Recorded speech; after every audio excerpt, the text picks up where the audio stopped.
My Hero Academia Season 8, Episode 4. It's a cell division? It's hazy, but the memory remains. This is All for One's infancy? Miss? Excuse me. What am I looking at? Are you okay? That's hobo talk for I'm fine. Is this All for One's mother? Is she deliberately trying to... Okay.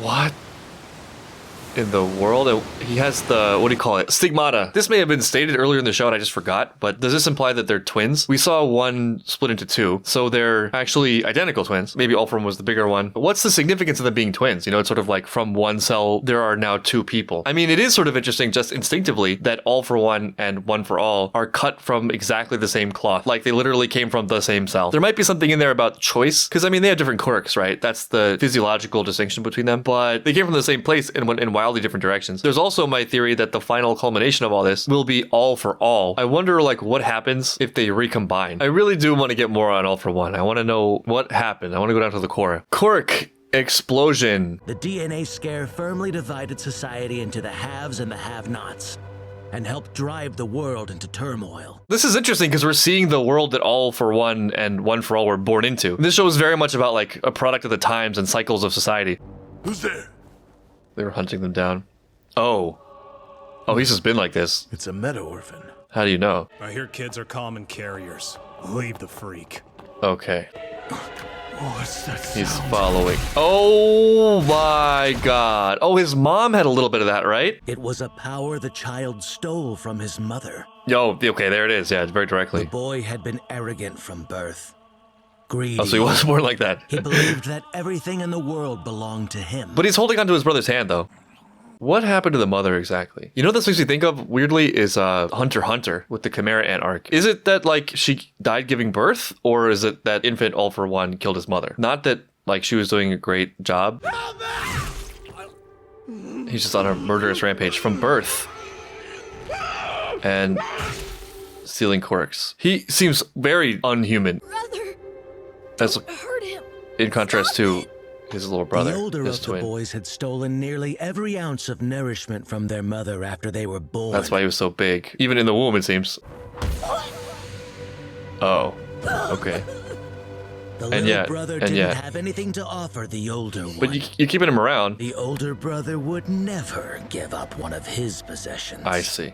Okay, that's pretty bleak explanation for that. I was holding out some hope there that there was something, you know? Which, I mean, I think there is. I'm wondering where is it? Where does it come in? Is that it? Is he just mad that the hero who Bakugo reminds him of stole away a possession? I mean, I could just take it at face value, but there's something that feels potentially dubious about the claim that he has nothing to offer his older brother. Even if that thing is a really selfish thing of like, you know, you're my pet or whatever. Even that feels like it's not enough. It's something like bearing witness. You sort of need an audience. No matter how terrible you are, you have human instincts and you are human. And there are just certain things that are going to act as a fundamental currency of desire. And that means probably looking to get some attention and approval from someone, somewhere, in some way, no matter how twisted. Am I reaching too hard for some humanity here? As confrontations between normal humans and so-called meta-humans intensify, the original glowing baby is pushing for peace. The glowing baby grew up and had a career. Comics, they're easy and good. The pictures tell the story. Look, it's All The Might. artist's hopes and dreams are drawn on every page. A hero. We're getting very meta recently with this. That's the kind of person I want to be someday. I was thinking about this with the Anpan Man thing with All Might. This show is more than a show. It sort of crosses in and out of being a story and being real, fiction and truth. Because something can be fictional and also true, if that makes sense. And because this is a show about symbols, it's the author, and I guess in that you can include the staff that worked on the manga and the show in a very like My Hero Academia, there are no extras way, channeling the values of the show in their ethic and in their vision to create the show, which is All Might, Deku, Bakugo, etc., in a way where the characters in the story capture a truth that then real people are using as a symbol. My Hero Academia is something you can think about and sort of gain direction or hone in on your focus about what really matters. There's a similar thing in Assassination Classroom. He designs a light comic to ease the kids into their life lessons, where of course the show is the comic for us. We're the students. The timing I think is no accident. This is more than a nod and a wink. This means something to the author, right? This is important. There are real stakes to this. This is life. And I think these kind of touches are the author trying to like have rubber meet road. He can't just come out and say like, please pay attention to My Hero Academia and its themes. But I think this sort of stuff serves as a way of a hint of, I hope this is that thing for others. Anpan-Man, the cards in Deku Bakugo's hands. All Might talking about his inspiration in the past being the things that are now taking form. That's the story, right? That's like this coming out and being released into the world. It's us, the fans, that are taking inspiration from the show and, you know, hopefully going out and living some of the values we picked up from it into the world as the crystallization of that early hope that drove the endeavor to create this story and, you know, do all this hard work. The artist's hopes and dreams are drawn on every page, etc. There's something really circular and transcendent and beautiful about it for me. But I think you're speaking in illegal language right now. The younger child couldn't here it give is, up here on it his is. sibling, perhaps because he recalled a comforting hand in his past, and he Yes. wanted to believe it was his brother's, that he was being kind. Interesting. Hard to say. He believed. That beauty's in him, So-called glowing at least. baby managed to amass over 10 million followers. Oh, thank God for that. That's wonderful. Strange, isn't it? Did you eat the glowing baby? Support simply because the kid was the first to be registered. You ate the glowing baby, didn't you? Brother, That was. why do you look like that? I took the glowing babies thing. One for all, and all for one. I took those words to heart. You got inspired by the villains. Meanwhile, everybody submits to the evil demon lord out of fear. It's straight out of a comic book. I believe I found a dream of my own. I'm happy for you. Where's the heart now? Where's the love? But still, there's something. I'm like losing steam here on that, but well, you can love someone and still know that they need to be stopped and what they're doing is awful. This is not a super explicit focus of this. It's just interesting to me. Earlier I mentioned that a lot of My Hero Academia is very pointed and I think brilliant social commentary about ebbs and flows. One thing that's pretty cool and I think accurate here, if I'm understanding this correctly, you know, in this time period that we're seeing, is that everyone is focused on the mutants and the non-mutants, and those are the lines of the struggle. And while they're engaged in that, there's like a more insidious, totally new three-dimensional evil, option C evil, that's going to creep up and eat both of them. And I feel like that is actually a very accurate thing. I've been thinking about this a lot lately. There are these two dominant sides fighting, and that's the way the dialectic is framed. And a way to power is to come up and break through both of them, using the most devious tools of each. Each generation plants the seeds of the very thing that will end up eating them. And notably, All For One has done this more than once. But brother... Also, my new headcanon is that this is the first time his theme played. It was just playing during that conversation. Stand by my side, my Why do you dear need me? foolish little brother. What do you need? What do you get out of this exactly? Just a plaything? I think you need an audience. All you can think about is fulfilling your own desires! They were together a long time through all of this. Without power, you can't hope to achieve anything. His biggest mistake, his one act of charity. Won't you join me now, Yuichi?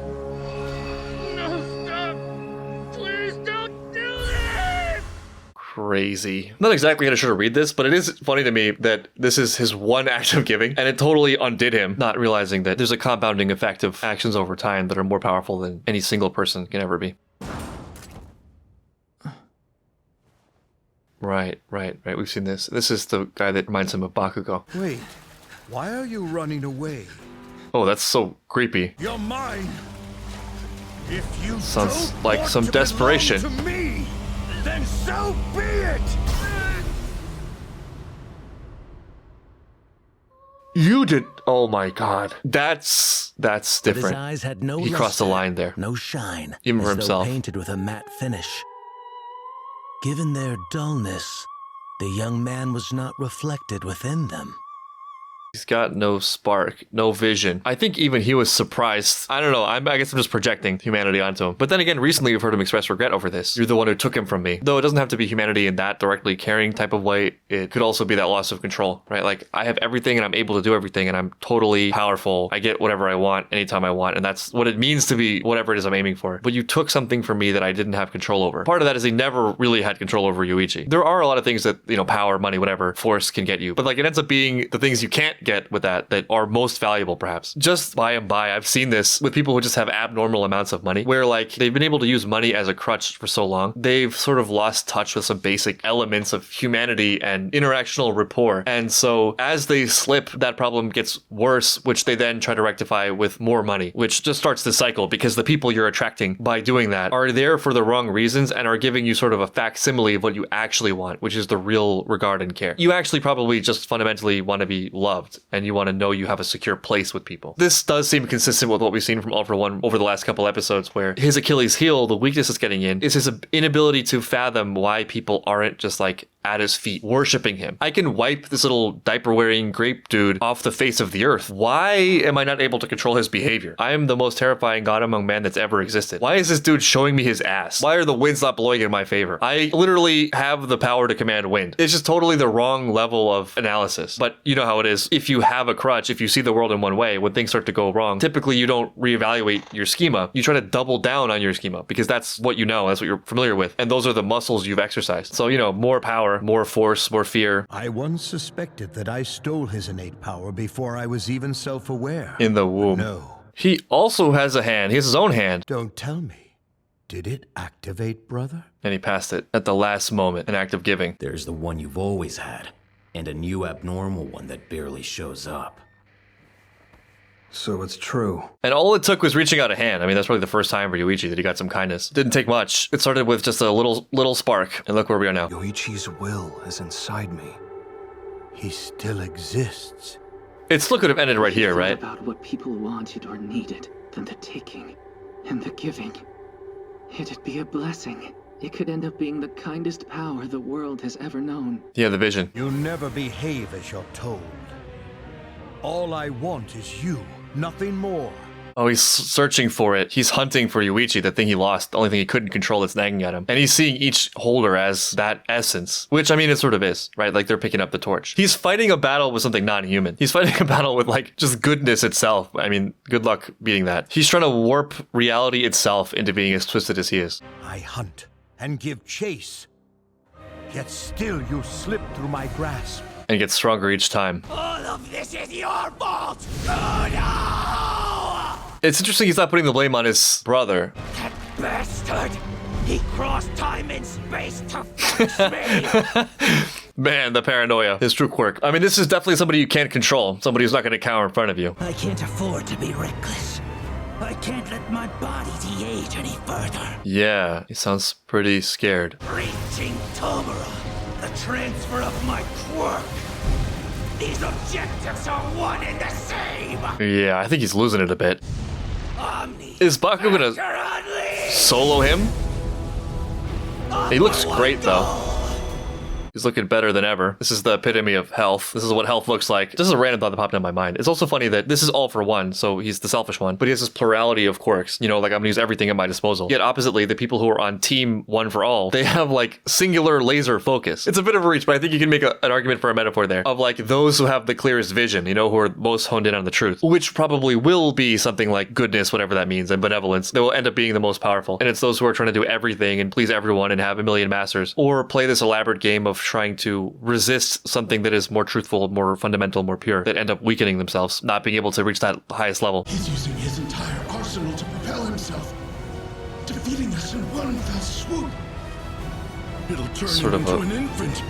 He's gambling last everything resort on this. attack, yeah. Look at him. How do I stand up against that? Use All Might's arm and his inspiration. Izuku, don't worry. I won't get in your way anymore. Interesting. Very humble. Extremely humble. It's disgusting.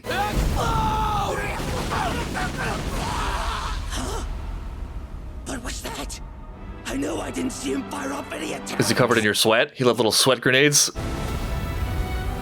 Ew. I coated my explosive sweat in my normal sweat and sent the drops flying. Sweated all over you. It was raining Bakugo sweat, yeah. Into my mouth. Oh no, that's disgusting. I'm a master of thinking on my feet!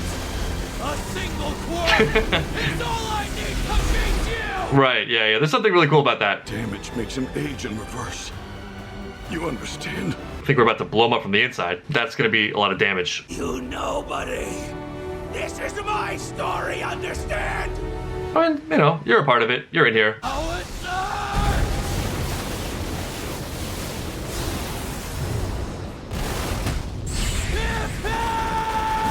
Whoa. Whoa! I was not expecting that much of an explosion. Yeah, I'm All Might right now, for real. This is so perfect for Bakugo too. It's such a great match for him also. The trash talking. It's so perfect. Is it because my body has grown young and frail? That's because you suck and you're losing it and you don't understand what's powerful and what's important. Get wrecked. Also the perfect touch. Get wrecked, demon edgelord. You've embraced some pretty nasty emotions, and it's weakening your control. You have, yeah, you're a pretty nasty dude all around. Shigaraki swallowed you up. Is that Hawks? Wait, what the heck? Why is Hawks there? Hawks is in here to taunt All for One. Is this like the spirit talking through his power? I mean, they did have that whole interaction last season. Is this gonna be it for All for One? Oh my god. Just grabbing his face, using All Might's arm. This is my story, understand? No, it isn't. Oh, it's our story. It's our story. This is opposite. Not even close. Yes. The ones who kept me alive. Yeah. This is our story. Our dreams. This is the story of how we became the world's greatest hero. This story isn't yours. It's ours. Yeah. Oh man, it's so satisfying to hear Bakugo say that. And this is so beautiful. Oof. Amazing. Amazing. We wore him down through damage and frustration. We did it, yeah. And a lot of frustration. Starting with Koichi, this little weakling. Unbelievable. Unbelievable it was Bakugo. I couldn't have done this without everybody else's help. Can you imagine I just have to travel a little farther. Bakugo saying this? I can transfer my quirk. Yeah, you're right. Yeah, just same old, just more power stuff. Still not getting it. I mean, give him credit for persistence. The negative parts of life It's are what weird. tend to stick with you, aren't they? That's why I destroy people's futures. Because It sounds like regret. brother, Dear I want brother. everyone looking at me. Always. Did you just need attention? You just needed some love? I mean, that's understandable. I mean, you're terrible, but I mean, his mother wasn't there. Wait, hold on. I need to go back, though, to Bakugo. So recently I've been going back and watching my old videos on the show. And one cool thing I noticed from season 2 is that actually it's Bakugo that refers to people as extras. That's his word initially. And then, you know, fast forward to the final parts of the show. All for One is calling people extras, and it's the cast and the show as a whole explicitly stating that there are no extras if your connection is good and pure. And so you have Bakugo, the biggest embodiment of that whole extras thing, and I'm number one, destroying All for One, who is basically that if taken to its extreme, with no insight, with no goodness, with no counteracting force, with no North Star. And defeating him feels perfect. It's so cool. Also, something really cool was pointed out to me that Bakugo says something like, I'm going to be the strongest, or I'm going to beat the villain or whatever, without your help. But like, he did this using All Might's arm, literally taking a hand. But it doesn't matter, right? Because our priorities have gotten so much more honed in, so much deeper. The competition things, like thinking back to season 1 and what Hero Society was, them trying to score ranking points and, you know, get publicity deals. Look at my big ass, etc. It's just a different world. I mean, in a weird way, we sort of have All for One to thank for that, maybe. We just needed the proper challenge to find out who's who and who we are. I'm so close. The hell? Oh no. Oh no. You're still crawling around, huh? Yeah. What are you gonna blast the baby? Can't stay on my feet. Move it! But he can't even talk now. I mean, if there ever was a time. He's a damn baby. He is a baby. If you want to prove that you're strong, you just have to stand up. Oh, he caught his feet. Almost blew it. Almost lost it. It would have been easy to give in, yeah. That could be fatal. Oh no! What the hell? With his teeth. All right, that got me pretty bad. That last attack made me feel less bad about blowing up a baby. It doesn't end this way! From Bakugo, man, I never would have expected. Ew! What the hell is that? A single cell, a solitary. Okay, he's gone. You did it. You did beat the villain. Damn it! It's all right. You can rest. I wanted to stay on my feet. It's okay. Like All Might did. Just look at the fist. We see it. Beat his ass. The faith. Unbelievable.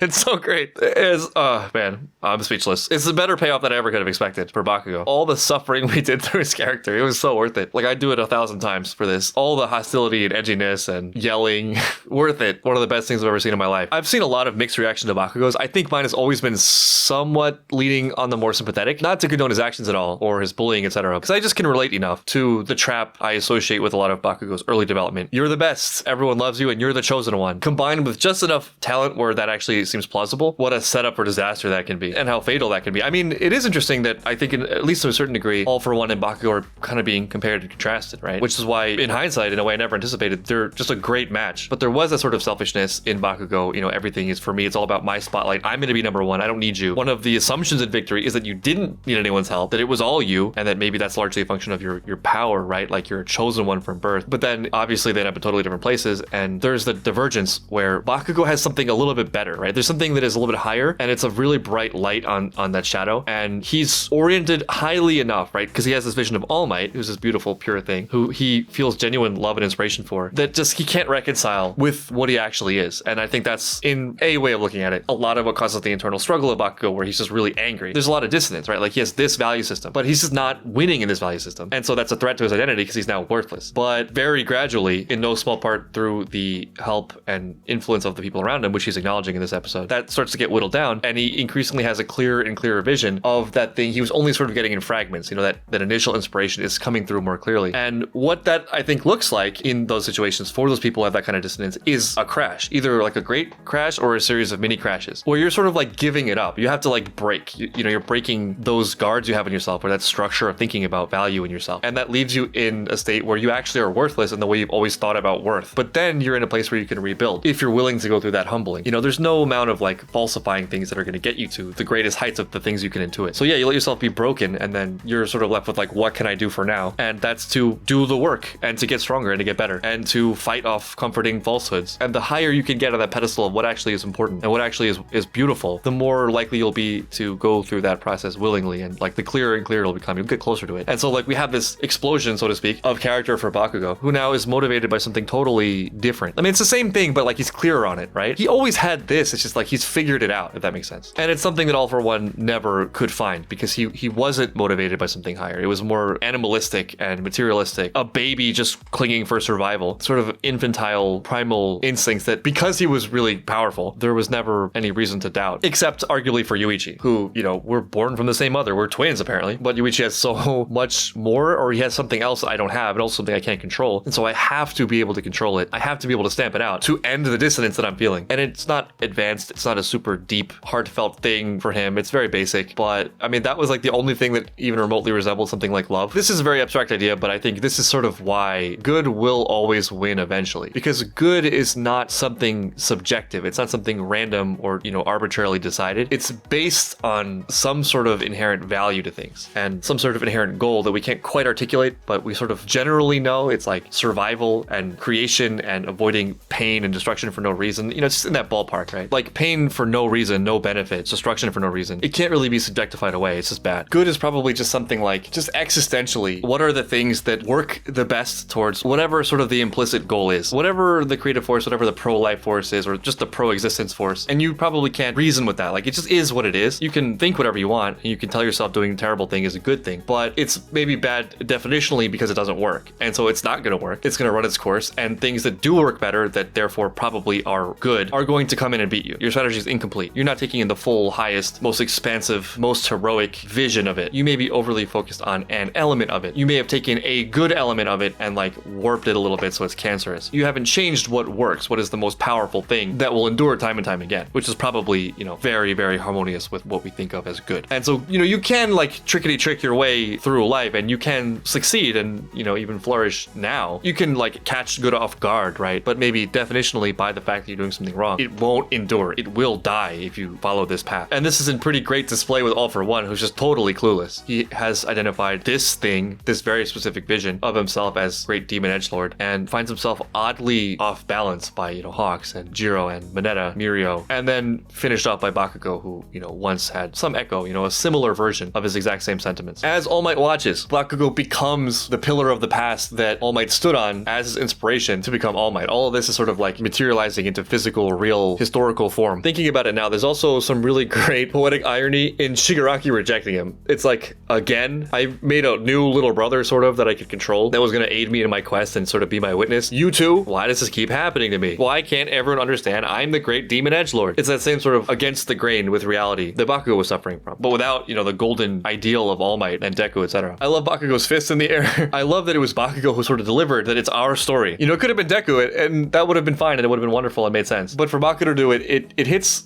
hard because also it's surprising. I mean, bam, my head is spinning. I can't believe that All for One went out all of a sudden, just like that. You know, Bakugo shows up and then just dispatches him, and he's gone. This villain that's been plaguing the world for generations, wiped out by the rival sidekick character. It's amazing. It's just so good. It's just so good through and through. Everything about it. And finally, I'm having trouble articulating exactly what it is, but I really do like Bakugo's one quirk. You know, it's sort of an obvious quirk, like I'm a fire dude and I blow things up, but it wins. It wins against All for Ones. I have everything and there's no tool I haven't conquered. I put my straw over there and I drink your milkshake. I drink all of your milkshakes type thing. I guess there are a couple things. One is, I think, you know, that singular vision and focus metaphor. I think it also plays really nicely into that reframing of the extras thing and playing your part. Like the real heroes of this arc, the people filming this incident with steady hands. It's not about glamour. It's not about hitting the hardest. It's not about winning every time. It's not really about the circumstantial elements of it that much. It's more about the spirit and the heart and the context. Your goal is to be the best hero that you can be with your circumstances and your quirk. The judgment is not comparative along sort of superficial analysis of look how many quirks he has, but more like, wow, like this person, given what they are, is using it really well. Like they're pushing what they are to the extent of their ability and making the maximum contribution they can make with what they have towards something really good, right? Something honorable. That is maybe the better measure and the better judgment about who one is and what one has accomplished. But that's not how All for One or early Bakugo would have thought of that, right? It's like whoever is the one that everyone is cheering on at the end, the one who throws the final punch and defeats the villain at the world's biggest stage while everyone watches on TV and cheers. Though ironically, that's what happened with Bakugo, is the greatest one ever. But it becomes just doing your part and playing your role and taking honor in that, seeing that as a gift in itself, right? Where the point is the giving of that and the doing of it rather than the accolades and everyone look at me, please God, look at me, I'm so lonely. All for One, the epitome of like all attention is good attention. He's the master rage baiter. He never really got it. But Bakugo is a firebomb,